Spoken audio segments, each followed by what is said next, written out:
విడు మొరటోడు అని వాళ్ళు వీళ్ళు ఎన్నెన్ని అన్న పసి పిల్లవాడు నవ్వాడు.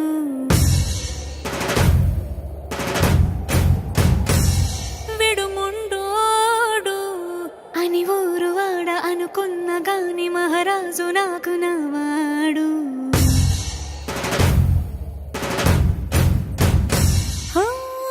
మాట పెడుసైనా మనసులో వెన్న రాయిలా ఉన్నవాడిలోన దేవుడెవరికి తెలుసును నాకన్నా. సూసేకి అగ్గిరవ్వ మాదిరే ఉంటా